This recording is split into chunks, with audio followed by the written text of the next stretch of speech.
Sa ngayon nakita natin na itong Magnolia Chicken Templados ay merong isang malaking trade offer na makukuha mula dito sa Converge Fiber Xers. At mukhang ganito ang mangyayari ngayon dyan. Itong Converge Fiber Xers makukuha yung first round pick ng Blackwater Bossing. Samantala naman itong Magnolia Chicken Templados makukuha itong si Shawnee Winston at si Alex Stockton. At itong Blackwater Bossing naman, makukuha nila itong si Jerica Hanmisi at si Paul Lee at si Abu Tratter. So parang ganito yan. Ang Converge makukuha first round pick ng Blackwater Bossing.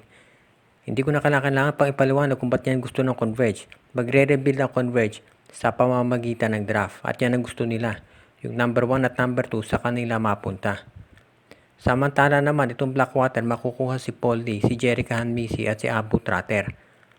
Mapupunuan ni Paul Lee yung scoring na mawawala dito kay Rain ng Batak at higit pa dyan.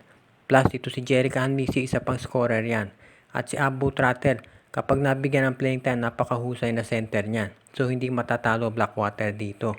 Samantala naman itong Magnolia Chicken Templados, makukuha si Shawnee Winston at si Alex Stockton. Si Alex Stockton parang Gio Halalo ng laro niyan. Pero mas magaling lang sa opensa. Sa depensa alam natin isa yan sa pinakamakulit na guards dito sa PBA. At pahihirapan yan yung maraming mga players sa opposing teams. Samantala naman si Shawnee Winston, isa doon sa mga top scorers ng liga ngayon.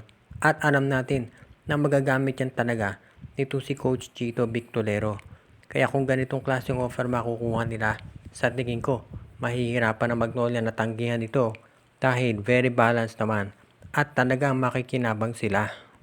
Ang bagong coach ng NLEX Road Warriors na si Jong Wichiko ay tumitingin sa mga PBA teams ngayon kung saan siya pwedeng kumuha ng mga players para mapalakas yung kanyang lineup. At syempre, ang kinakailangan ng NLEX obvious naman ay isang big man. Ang isang tinitignan nila dyan ay yung kanilang sister team na TNT. Baka makuha nila si Henry Galinato o kaya si Jewel Ponferrada. Hindi naman matatawag ng mga superstars ito. So magagamit nila yan o makukuha ng NLEX ang hindi masyadong mabigat ang kapalit. Of course, depende rin kasi yan kung pakakura ng TNT. Ang problema, ito kasi si Brandon Rosser nagka-ACL. At ito si Poy Eram, hindi pa alam kung kailan makababalik. So medyo kinakapos rin sa big man ang tropa. Samantala naman, ang isa pang pwedeng tignan nitong NLEX ay ang Rain or Shine Elasto Painters. Nandiyan si Kit Datu, si Luis Villegas, si Santi Santillan at si Bo Belga. Isa dyan mga yan, pwede makuha ng NLEX. Obviously, itong si Kit Datu, yan ang pinakamataas ang asking price. Pero ito si Luis Villegas, pwedeng subukan kunin ng NLEX yan. Dahil hindi pa ito nakapaglalaro kay Coach Yeng Giao dahil nga naka-ACL.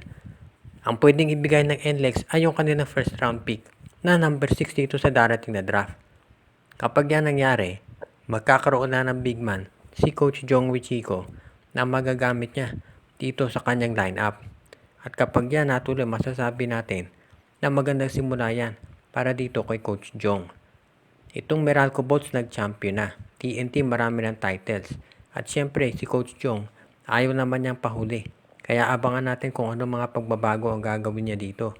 Masasabi rin natin na itong TNT Tropang Giga baka mahirapan sila dito sa darating na season dahil kulang sa big men. So kinakailangan mag-step up itong si Jong Wichiko para dito sa NLEX Road Warriors.